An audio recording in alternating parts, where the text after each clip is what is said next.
gabayaa dhaabaa isaa jirtan itti fufa. So I thank you. Galatooma. Wallahi. Duraan gaafa namni hin beekne akkaan ture isin garsiisu. Ay. Akka laayyoota isin geenne arrafamnee suuraan keenya galabbaxamee as geenne shuf shuf shuf qoy isin garsiisa.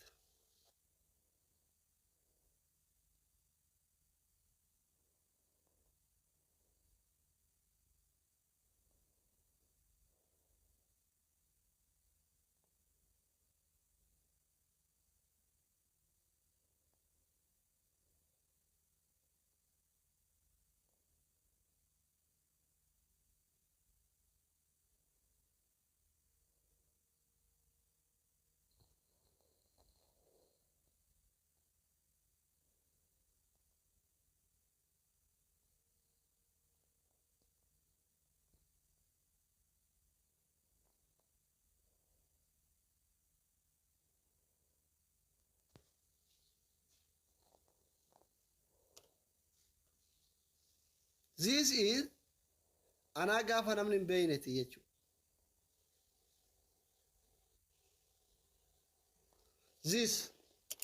This black man is anaa gaafa namni hin beekneeti. Shuftu gaafa arrafamne akkana fakkanna.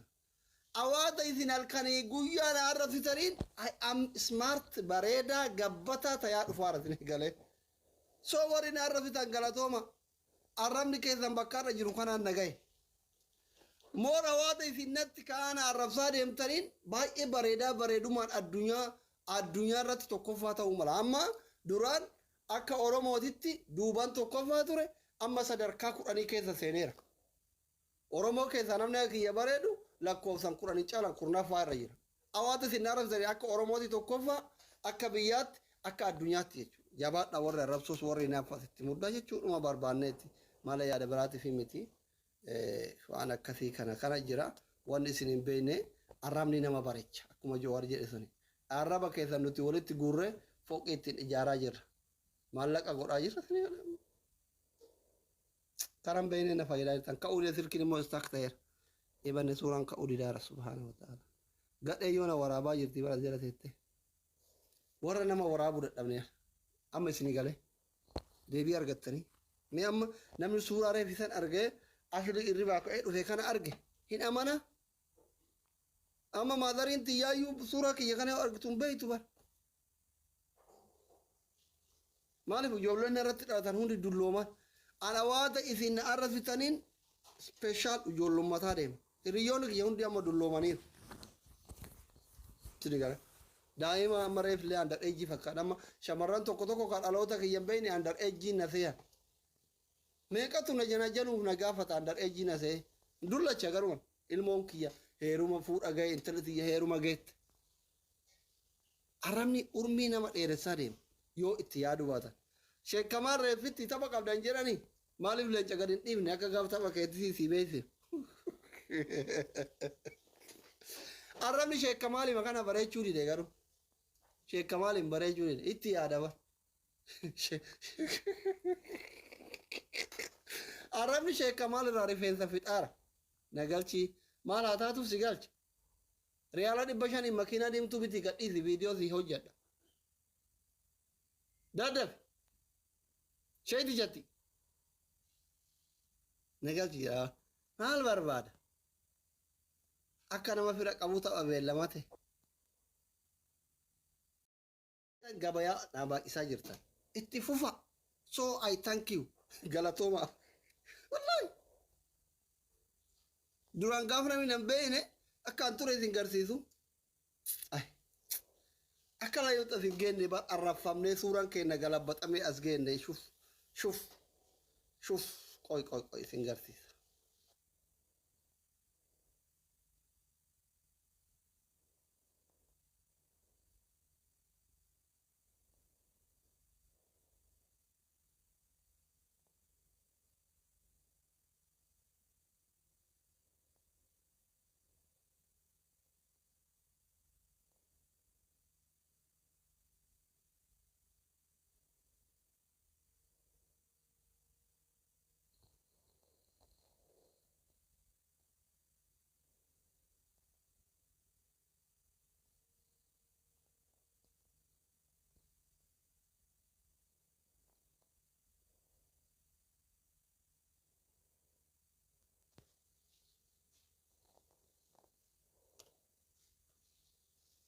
This is anaa gaafa namni hin beeyneti jechuudha.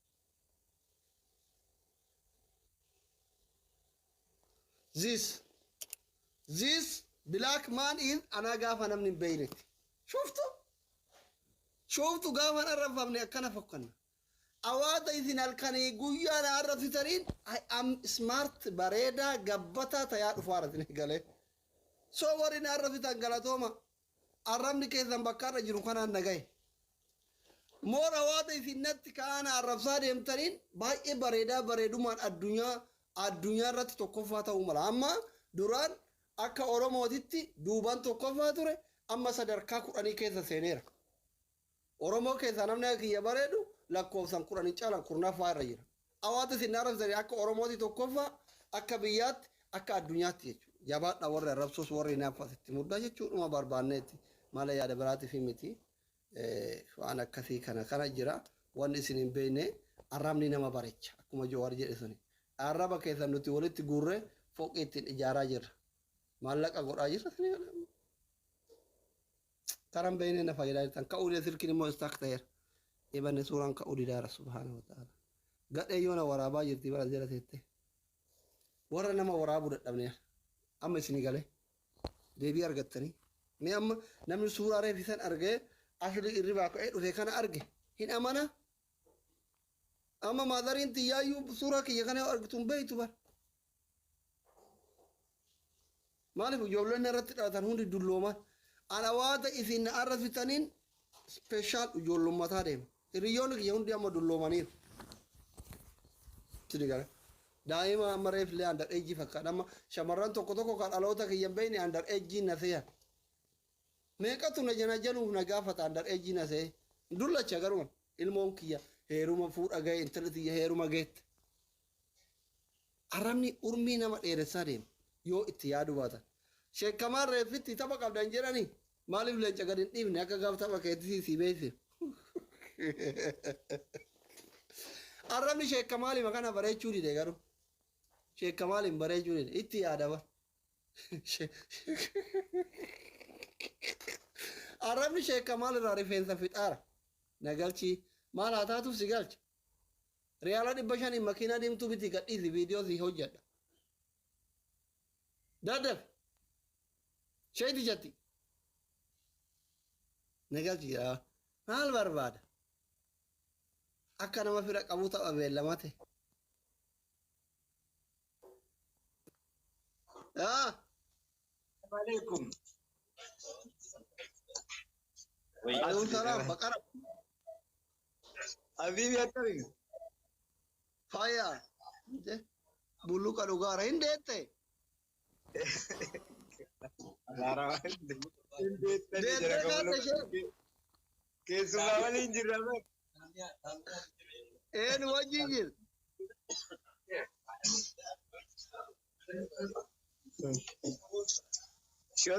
Shorba miti maraqii dhugaa jirra. Maaliif dhugaree maaliif rakkoon. Maxaa mayyamanii keessummaa qabna. Keessummaa waliin jirra. Ergaa gabaabduu waan qabu. Akka nama fira qabu tapha beellamaa jetta. Firri isinumaa Oromoon marruu fira kiyya. Taphni tapha siireesiidha. Akkanarraa nafni. Baay'ee badesee. Sineessoni. Kun Ingiliffii isiniin garuu baay'ee. Tapha beellamaa qabda rakkoo miti. Yoo mooyatamte akkamitti yoo moote akkamitti gammachuu ibsatta yoo mooyatamte hoo maaltu itti dhagayama guyyaa san maal jetta? Guyyaa biraan talbiina goote inshallah amma nama keessa jira. Waanuma yeroon goote goona. Yeruma sanitti miiruma nutti dhufee itti fayyadamna. Viidiyoolee dalagii silaa namaan dalagde please support me. Rakkoo hedduutu jira. Makiinaa deemtuu riyaala 500 biti gadhiisan viidiyoo akkatti wallole ijoollee baay'ee. Duraan ani leencuu siif garaan hin nyaatu ani ammaaf keessaan qabu wallaahi ujirra jirru barani tapha qabu. Miila kun bilisii erga suuqii suma. Barbaadu birrii kee makiinaa deemtuun hojjedhaan viidiyoo. Anaaf taphatta. Uta birrii maal booda ittiin na arrabsuuf birrii erga biyyatti. Kiibii. Eedarek እንዴ ቦዳት ሊብሪ ኤርገ ጀሬ ሱራ ኪያ ገለበጥ ኦፊ በር ማኪና ዲምቱ ኤርግ namni hundu makiina diimtuu ergaa oola hin barbaannu birri booda risiitii as qabee suuraa kiyya galabbat ofii bar gowwaa barbaadi akkasitti mana hidhaa keenteetiin saa hidhamii afur sodaachiftee garafta hawaatetti aartu hawaataan gatsiisii galchuu dide hin jiru inni akkasi warri sheekkamaan hin jaalattan sama qaba jedhan maa godhuutti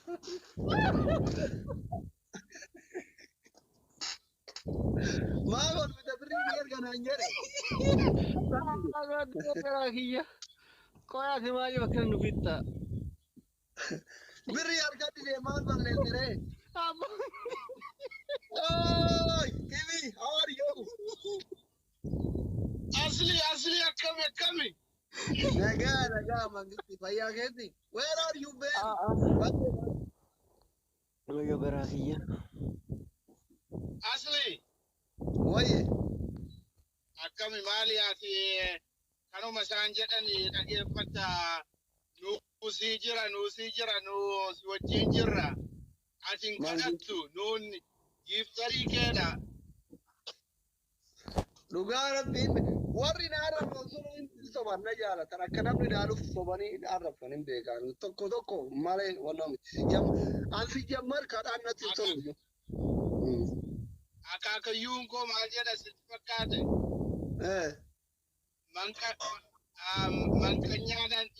Mankanyana alatu wakayo mankanyana alatu jada mankanya fi adbayo majabata jabate hojjetta. Jabata de do di mekanya duga ke duga. I'm your supporter always Ashley. Thank you very much. Thank you. Kalato emotiki. Umrina dera. Walatam luga. Abdul Wahab, thank you. Bye Ashley. Jira sima da gai bachanjira. Aye. Dota kolle maji. Aye mangistiki. Kara gari gari kumsuna. Aye. Okay, bye.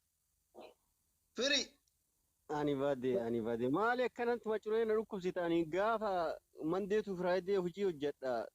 Saturday Sunday lee maqama kee boqonnaan argadhu koy. Adi eza hindani achi dirree wanoota. Lola. Rafaa ture ta'uu isaanii wal arginee wajjin taphannee baay'eetumaan rafe akkasumaan deebi'e. Okay. Ijoollumatu viidiyoo garaagaraa isheen irratti godhanii kaleessa ani gilee haa ta'u riyaalitiin haa ta'u amma qoosamaaf ijoolleen kenna fa'aa ijoolleen jimmaa fa'aa asli makiinaa binna abdii makiinaa binna minaamin jedhanii obatanii nuti makiinaan barbaadnu mucaa hidhaa jiru tokko sagaleetaa isa baasa akkuma qofa dubbadhee sanuma ajandaa godhatanii bakka akka arrafan maa dhugaan ittiin turu galma malee. An by the way haasayumaa fi warra kadhattuu jedhu mana warattee waan akkasii haasa'u. Sanumaa waan kadhe dhabeetuma haasayu waan rakkoo miti. Aanaallee viidiyoo tokko kaseenaa wajjin mataa gasi deebisaniitiin wanna godhan tokko arge. Mucayyoo takkatti naafi mucayyoo jedhamtu akkatti sheerinarra godhe argee maalidhaa kun jedhee nama rifachiisa wanti akkasii gaarii miti. Yaa warri akkas godhu kunni warra hinaafa akka nama akkam taana nama akkamittiin beekamtii arganna jedhee warra xaaruudha. Haa xaaranii siiti kuni waan salphaa si zambii sirraa dhiqan malee waan si miidhanii miti. Amma abbaan fedhe ani dhugaa warri na arrabsu jechuudha isuma dhugaa isa dhugaa yoo dubbanne anaa miti seenaan gayan laayikiin fooloon beekumsa. Ila maaliifi seenaa ያ ስለዚህ ይሄን አማራ ሰው ስልሳ ብሎ ማስተካከል ይሻላል። እሱ ሚዲያ ማለት ነው። ሚዲያ ላይ ያለ ሰው ከብቻ አማራን ህዝብ እኮ አያውቁትም። ሚዲያ ላይ ያሉ ሰዎች እንደ አማራ እነሱን እንደ ኢትዮ 360 እንደ አማራ ከቆጠርካቸው የለም ማለት እነሱ ቢዝነስ ማን ናቸው? ስራቸውን የሰሩ ነው። ቢዝነስ ነው ሚዲያ ላይ ኢትዮ 360 ያሉት አማራ ነው ካልኩ ስለ ጎንደርና ጎጀምን ወይም ባህር ዳርን በአመት በዓል ወይም በአመት በሁለት ዓመት አንድ ጊዜ የሚሄዱት ናቸው። ሀብታሙ ያለ እኮ በደንብ እናውቀዋለን። ትናንት ተደፍሬያለሁ ስል ገንዘብ አዋጥቼ ለሕክምና ምርቃ ያለት ነው ሰውኝ ነኝ። ሩት የምትባለው ደግሞ እንኳን ለእሱ አይደለም ለባሏ ማትሆን ሴት ለባሏም ያልሆነች ሴት ለአማራ ትሆናለች ወይ ኢትዮጵያ ትሆናለች ብትል እኔ እንጃ። ለባሏ ማትሆን ሴት ናት። እነሱን እንደ አማራ ህዝብ ማየት አለብንም። ፎር ኤግዛምፕል እኔ ኦኤምኤንም ለኦሮሞ ህዝብ አይደለም ቢዝነስ ሚዲያ ነው። ኢትዮ 360 የቢዝነስ ሚዲያ ነው። ኦኤምኤንም ቢዝነስ ነው የሚሰራው በኦሮሞ ህዝብ ላይ። ኢትዮ 360 በአማራ ህዝብ ላይ ቢዝነስ ይሰራል። እነዚህ ቢዝነሶች ናቸው። ሚዲያ ነው፣ ቢዝነስ የራሳቸውን ቢዝነስ ያስኬዳሉ። ኦኤምኤን ስትል የራሱ ቢዝነስ አለው። ቢዝነሱ ነው ሞቴ ብቻ ነው ቢዝነሱ። ኢትዮ 360 ሞቴ ነው ቢዝነሱ። ሞቴ ስትል ነው ሰው ሚያ ኢትዮጵያዊ ደግሞ ጥሎብን ሰው ሞቴ ሲባል እንሰበሰባለን ባህላችን ስለሆነ ማለት ነው። ኦኤምኤን ከተቋቋመ ጀምሮ ሞቴ ብቻ ነው ተሰራ፣ እዚህ ቦታ ዴና ነገር ተሰራ፣ እዚህ ነገር መጥፎ ነገር ተሰራ የሚባል ነገር አይገልጽም። ኦኤምኤን ሞቴ ብቻ ነው የሚሰራው። ኢትዮ 360 ከማን ይማር? ሞቴ ብቻ ነው የሚሰራው። ሁለቱም አንድ አይነት ነው የሚያያቸው። ሁለቱም ሞቴ ስለሆነ ማለት ነው። ሁለቱም ሞቴ ብቻ ስለሚሰሩ ኦኤምኤን ሞቴ ብቻ ላይ ነው ቢዝነሱ። ኦኤምኤን ሞቴ ኢትዮ 360 ሞቴ ብቻ ነው የሚሰራው። ሞቴ አማራ ተገደለ፣ አማራ ተፈናቀለ፣ አማራ እንዲሆነ አማራ እንዲሆነ ያው ቢዝነስ ነው። ኦኤምኤንም ይሄ አይደለም የሚሰራው ወይ? አንድ ናቸው እነሱ ሁለቱም ለኔ። ምክንያቱም ሁለቱንም ያለውና ሁለቱንም ካየ ሁለቱም አንድ አይነት ናቸው። ቢዝነስ ነው፣ ይስሩበት። ኦሮሚያ ቀጥ ሀሳብሽ ጎንደሬው እስቲ ያላችሁት 2 ደቂቃ አለሽ። ኦሮሚያ ቀጥ አለሽ። ኦሮሚያ ኦኬ የለችም።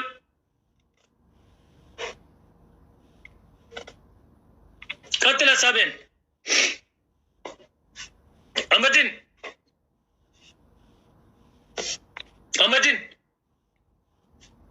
ዳውን የለም።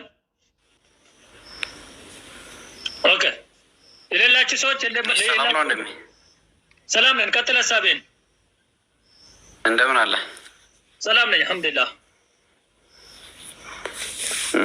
ዛሬ ደግሞ ለየት ያለ ርዕስ ነው ዘመጣ ያለው። እንደዚህ እንትን ላይ ገብቶ ማውራት አልቻልኩም ነበር፣ ግን ብዙ ጊዜ እያዳመጥኩ ነበር። መሬና መሮ ብለህ መጥተሃል። ዛሬ ደግሞ መሬና መሬ ምን ታደርገዋለህ?